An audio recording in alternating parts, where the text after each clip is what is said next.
Hi friends, don't forget to subscribe to my channel and like your video. Thank you all. Remember that brilliant Wendy's commercial featuring a Soviet fashion show, in which the daywear, eveningwear, and swimwear looks all consisted of minimally accessorized medical scrubs? It lampooned the lack of choice offered by competitive burger chains. A similar lack of choice has bedeviled buyers seeking a street-legal Baja trophy truck powered by a bonkers supercharged V8. Since the latest Ford F-150 Raptor didn't offer such an engine, the Ram 1500 TRX has been the only option.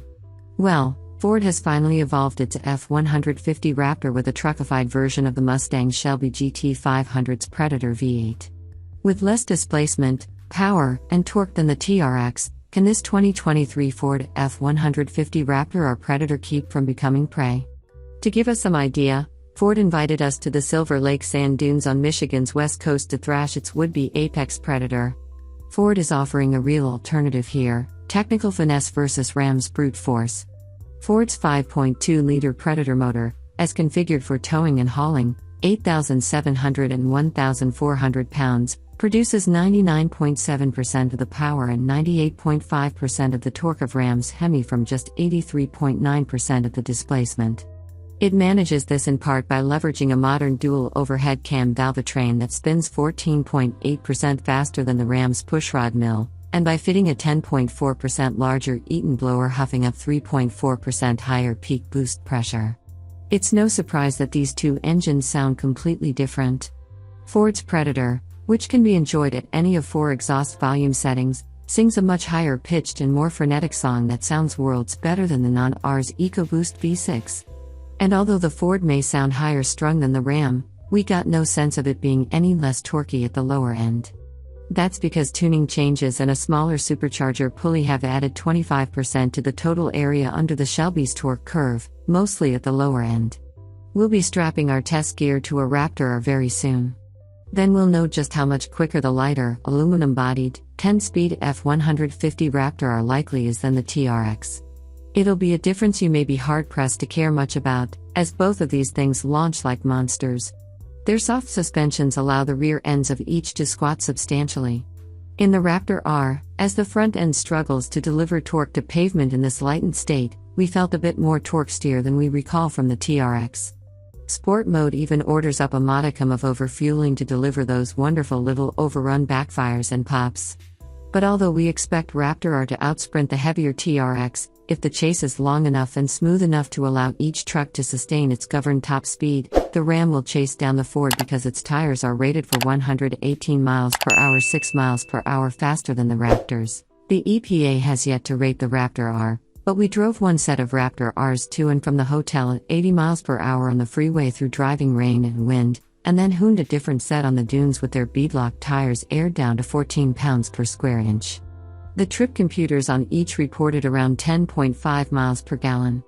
These Theropod dinosaur-themed trucks are each optimized for Baja 1000 high-speed desert running duty, and it may be the shocks that end up really differentiating these beasts. To cope with the added mass of the 37-inch tires, Ford has upped the size of its Fox Live valve shock bodies to 3.1 inches. This twin-tube design places valved orifices at different points along the shock's piston travel. Fluid flows freely through them around normal ride height to deliver a smooth ride. Damping increases progressively as wheel travel increases, with the final, highest damping rate controlled by orifices in the piston itself. The live valve bleeds some fluid off into the nitrogen pressurized remote reservoir attached to each shock during jounce. The TRX employs aluminum-bodied 2.5-inch Bilstein Blackhawk E2 monotube shocks, with each connected via braided steel lines to a chassis-mounted remote reservoir. One of 2 electronically controlled valves connects these reservoirs to either the jounce or rebound chamber, offering what sounds to us like a broader range of overall control. We look forward to an opportunity for side-by-side comparison. About all we can say for now is that no rain-sodden Michigan sand dune can make a Raptor R sweat even a tiny bit. We repeatedly bounded up and over towering dunes, never eliciting so much as a groan, clunk, or loose panel vibration, let alone a need for recovery assistance. And, as with the TRX, Sending 700 horsepower through tires with super aggressive treads easily solves traction problems such as having slightly insufficient momentum to crest a dune or coming to an abrupt stop that piles sand in front of the tires. Just give it a bit more welly, and off you go. Another notable difference between the Raptor R and the Ram TRX is Ford's strictly business user interface versus Ram's more fun-loving performance pages. These can graph real-time power/torque and G-forces, tally lap or acceleration times, display extraneous gauge info, and show a zillion other things on the center screen, none of which the driver should be distracted by while bounding across a desert. By contrast, Ford puts vital info in the cluster, things such as torque distribution or pitch/roll/steering angles, and allows the central screen to display the live forward camera view even at higher speeds in the off-road and Baja modes. Ford has priced its Raptor R as the premium choice. Opening at $109,145, the only options are paint color and a panoramic sunroof. By contrast, Ram markets the TRX on an a la carte plan that starts in the low $80,000s and struggles to exceed $104,000 without Mopar accessories.